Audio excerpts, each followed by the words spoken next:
प्यारे बच्चों, आज मैं आपको क्रांतिक कोण और पूर्ण आंतरिक परावर्तन के आगे का टॉपिक पढ़ाने जा रहा हूँ।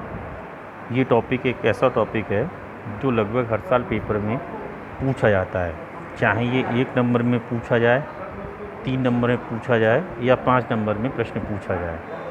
ठीक है, टॉपिक का नाम है गोलीय अवतल पृष्ठ पर अपवर्तन का सूत्र, formula of refraction at A spherical concave surface.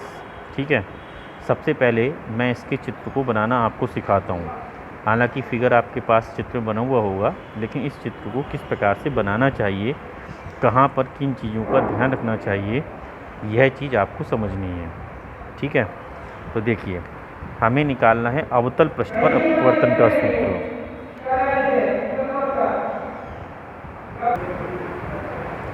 देखिए, अवतल पृष्ठ के लिए सबसे पहले ध्यान रखने वाली चीज़ होती है अवतल लेंस। आप लोग जानते हैं, देखिए इस कैटेगरी का बनता है। ठीक है, ये अवतल लेंस बनता है, ये आप जानते हैं। तो अवतल लेंस के प्रथम पृष्ठ को हम ले लेते हैं। ठीक है, देखिए कैसे। हमने अवतल लेंस के प्रथम पृष्ठ को ले लिया। ठीक है, फिर हमने यहाँ पर क्या खींच दी, इसकी एक मुख्य अक्ष बना दी। इसका नामकरण कर दिया एस पी एस डैश। मतलब एस पी एस डैश क्या है, एक अवतल पृष्ठ है। पी क्या कहलाएगा इसके अंदर, वक्रता केंद्र कहला सकता है या ध्रुव भी कहला सकता है। ठीक है, अब चूँकि देखिए आपका गोला इस टाइप से बन रहा है, आपका ये सरफेस इस टाइप की है, तो इसका गोला इस प्रकार से तो बनेगा। इस गोले का सेंटर पॉइंट किधर होना चाहिए, लेंस के बाईं ओर होना चाहिए। तो यहाँ कहीं पर सबसे पहले हम मान लेते हैं सी पॉइंट। ठीक है, पहला काम आपको ये करना चाहिए, इस बिंदु सी से इस अवतल पृष्ठ पर एक हम डॉटेड लाइन से अभिलंब खींच देंगे और हाथ से इसका नामकरण भी कर दीजिए CAN। ये क्या हो गया, एक अभिलंब हो गया। अभिलंब को हमेशा डॉटेड लाइन से ही शो करते हैं, इस चीज़ पर आप विशेष ध्यान दीजिएगा। ठीक है, अच्छा, ये मान लीजिए अवतल पृष्ठ है, तो इधर का माध्यम क्या हो गया, विरल माध्यम हो गया। विरल का मतलब वायु, बा से विरल होता है, बा से वायु होता है। इधर का माध्यम हमने कांच है हो गया। कांच का मतलब ये आपका कैसा माध्यम हो गया, सघन माध्यम हो गया। वस्तु किधर रखते हैं, लेंस के बाईं ओर रखते हैं, ये आप लोग जानते ही हो। वस्तु को हमने यहाँ पर O से रिप्रेजेंट कर दिया। O से ही क्यों रिप्रेजेंट करते हैं, क्योंकि वस्तु को हम अंग्रेजी में बोलते हैं ऑब्जेक्ट। ठीक है, इसलिए हमने इसे यहाँ पर O से प्रदर्शित कर दिया। वस्तु से प्रकाश की किरण चलेगी। वस्तु से जो प्रकाश की किरण चलती है वो कभी डॉटेड नहीं बनाते हैं, उसे हमेशा पूरी लाइन से बनाते हैं, डिसकंटिन्यूअस लाइन से बनाते हैं। तो ये प्रकाश की किरण चली, इधर देखिए अभिलंब है, ये कांच है। जब प्रकाश की किरण वायु से कांच में जाती है तो आप जानते हैं कि वह अभिलंब की ओर झुक जाती है। कायदे में प्रकाश की बिल्कुल सीधी निकलनी चाहिए थी, लेकिन ये सीधी ना जाकर थोड़ी सी अभिलंब की ओर क्या हो जाती है, झुक जाती है। इसको हम नाम दिए देते हैं बी। क्लियर है, तो प्रकाश की किरण बिंदु ओ से चली, ओ से चलने के बाद बिंदु ए से टकराई, ए से टकराने के बाद AN की ओर थोड़ा सा झुक गई। अब इस AB प्रकाश की किरण को जब हम पीछे की दिशा में बढ़ाएंगे तो इसे डॉटेड लाइन से बढ़ाएंगे। ये जहाँ पर भी मुख्य अक्ष को काटेगी वहाँ पर इस ऑब्जेक्ट का प्रतिबिंब बन जाएगा। प्रतिबिंब को हम लोग हमेशा I से डिनोट करते हैं, क्योंकि इंग्लिश में हम प्रतिबिंब को इमेज बोलते हैं। क्लियर है, अब सारी चीज़ों में और भी हम नामकरण या दूरियाँ ये सब चीज़ बताते हैं। ये बिंदु P है, देखिए बिंदु P की दूरी हम कहाँ से लेते हैं, यहाँ से। इस प्रकार से बिंदु P से बिंदु C तक की दूरी वक्रता केंद्र है, मतलब वक्रता त्रिज्या कहलाएगी, जिसे हम डिनोट करेंगे कैपिटल R से। ये आपका I है, I का मतलब इमेज। बिंदु P से ही बिंदु I तक की दूरी क्या कहलाएगी, V। प्रतिबिंब से प्रकाशित केंद्र तक की दूरी क्या होती है, V होती है। इसी प्रकार ऑब्जेक्ट है, ऑब्जेक्ट से बिंदु P तक की दूरी क्या होगी, स्मॉल u होगी। इतनी बात आपकी समझ में आनी चाहिए। अब आ जाते हैं एंगल्स पर। ये देखिए आपतित किरण है आपका, ये आपका अभिलंब है। आपतित किरण अभिलंब के साथ जो एंगल बनाता है आप जानते हैं, हम उसे स्मॉल आई आपतन कोण कहते हैं। अपवर्तित किरण है, अभिलंब है। ये जो एंगल आपका बन रहा है छोटा सा एंगल, इस एंगल को यहाँ पर हम बोलेंगे स्मॉल आर। अगर हमने इसमें स्मॉल आर बोला तो इसको पीछे बढ़ाया है हमने, इसको भी पीछे बढ़ाया है हमने, तो ये जो इतना एंगल बन रहा है ये भी आपका क्या हो गया, स्मॉल आर हो गया। ऑब्जेक्ट से हम कोण मान लेते हैं कि अल्फ़ा बन रहा है, आई से इमेज से मान लेते हैं बीटा बन रहा है, और सी से मान लेते हैं ये गामा कोण बन रहा है। बिंदु ए से क्या करते हैं, इस मुख्य अक्ष पर एक लंब बना देते हैं। यहाँ पर इस बिंदु को हम यहाँ पर मान लेते हैं एम के रूप में। तो इस प्रकार से हमने इसका नामकरण कर दिया। इसके अलावा आप ये जानते हैं कि चतुर्थांश के अनुसार हम प्लस और माइनस के चिन्ह को काउंट करते हैं। इस ओर यहाँ इस ओर जितनी भी चीज़ें होती हैं आपकी, जैसे ये आपकी एक्स एक्सिस है, ये आपकी वाई एक्सिस है, क्लियर है। यहाँ पर एक्स और वाई दोनों कैसे होते हैं, पॉजिटिव, यहाँ दोनों निगेटिव। इस ओर अगर हम देखें तो एक्स निगेटिव होता है, वाई पॉजिटिव, इधर पॉजिटिव निगेटिव।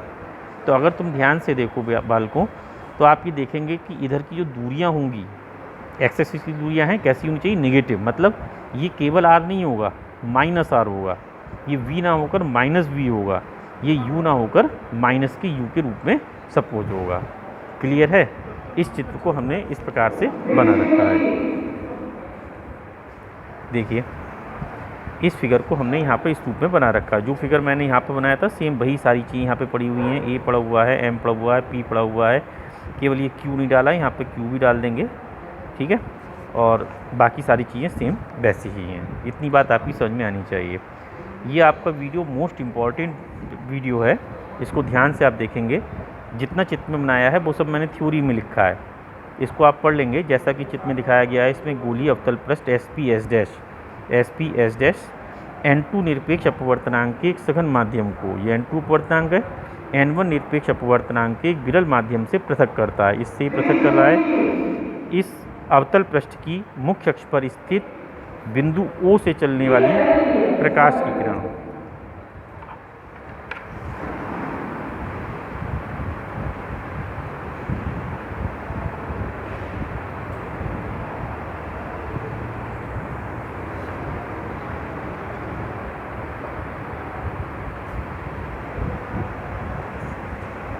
बिंदु O से चलने वाली दो प्रकाश किरणें OA तथा OP अपवर्तन के पश्चात पीछे बढ़ाने पर बिंदु I पर मिलती हैं। ये आपने सीखा था। देखिए OA और OP, ये OA है, ये OP है। इसको अगर हमने पीछे बढ़ाया था तो ये कहाँ पर मिल रही थी, बिंदु I पर मिल रही थी, इमेज पॉइंट बना रही थी। अतः बिंदु I बिंदु O का आभासी प्रतिबिंब है। आपतन कोण मान लिया, कोण OAC, कोण OAC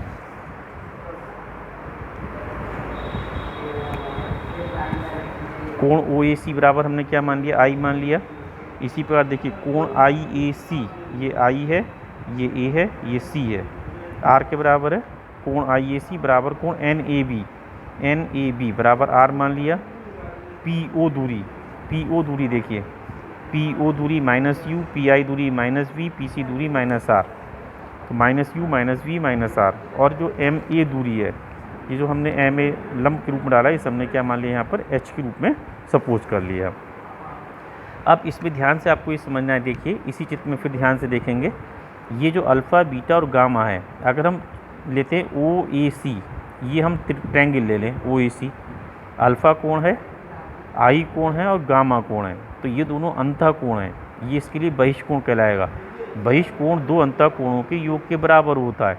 मतलब gamma is equal to alpha plus I, हम लिख सकते हैं gamma is equal to alpha plus I, लिख दिए gamma is equal to alpha plus I बराबर निकाल लिए gamma minus alpha, equation number 1। इसी पर हम दूसरा ट्रायंगल लेंगे त्रिभुज IAC में, ये बीटा है एंगल, ये आर एंगल है, ये गामा एंगल। इसमें भी बीटा प्लस आर के बराबर क्या होगा, गामा होगा। तो हम लिख देंगे गामा बराबर बीटा प्लस आर, या आर बराबर gamma minus beta, equation number 2। इसके बाद आपने पढ़ा है स्नेल का नियम, from Snell's law, sine I बटे sine are is equal to N2 बटे N1। आपने 1N2 के रूप में पढ़ा था, 1N2 को N2 बटे N1 हम लिख सकते हैं। यदि I व R कोण बहुत छोटे होते हैं तो हम जानते हैं sine i is equal to i मान लेते हैं, sine are is equal to r मान लेते हैं। इसके स्थान पर I रख दिया, आर साइन आर के स्थान पर आर रख दिया, N2 बटे N1 एज इट इज़ उतार लिया। इसको हमने क्या किया, क्रॉस मल्टीप्लाई करा, तो N2R is equal to N1I। यहाँ पर हमने क्या कर दिया, R और I की वैल्यू पुटअप कर दी। जब हम R और I की वैल्यू पुटअप करेंगे तो N2 R के स्थान पर लिखेंगे gamma minus beta, N1 I के स्थान पर लिखेंगे हम गामा माइनस अल्फ़ा। ये दे रखा समीकरण नंबर 1 में। गामा इन दोनों में कॉमन है, लिख देंगे N2 minus N1, N2 beta, ये N2 बीटा माइनस का होगा, इधर आके पॉजिटिव हो गया, minus N1 alpha, equation number 3। Condition मान के चलते हैं कि यदि, चूँकि पृष्ठ का व्यास हमने बहुत छोटा मान रखा है इसलिए अल्फ़ा बीटा गामा भी छोटे होंगे और बिंदु ए ध्रुव पी के नज़दीक होगा। ये जो बिंदु ए है ये बिंदु पी के नज़दीक होगा। जब ये नज़दीक हुआ तो एक प्रकार से ये जो MC दूरी अगर हम देखेंगे तो इस MC दूरी को हम PC मान लेंगे, क्योंकि दोनों बिंदु भी नज़दीक हो जाएंगे। या IM या MI दूरी PI के बराबर होगी, या MO दूरी PO के बराबर होगी। तो कैसे इस चीज़ को माना गया, देखिए अल्फ़ा हमने यहाँ पे लिखा, देखिए अल्फ़ा बराबर tan अल्फ़ा। अल्फ़ा को हमने tan अल्फ़ा के सपोज कर लिया क्योंकि tan 0 की वैल्यू 0 होती है। तो इसी फिगर में ध्यान से देखिए, ये अल्फ़ा एंगल है, ये एक समकोण त्रिभुज बन रहा है। tan अल्फ़ा बराबर होता है, tan थीटा बराबर होता है लंब बटे आधार, मतलब MA या AM बटे MO लिख सकते हैं। तो यहाँ हमने दिया अल्फ़ा बराबर tan अल्फ़ा AM बटे MO। AM बटे MO को हमने आपको क्या बताया कि M और P बिंदु पास पास होंगे, मतलब PO की वैल्यू कितनी है -U, या AM की वैल्यू कितनी है H। इसी प्रकार हम बीटा निकालेंगे, AM बटे MI, AM बटे MI, AM बटे PI, H बटे -V।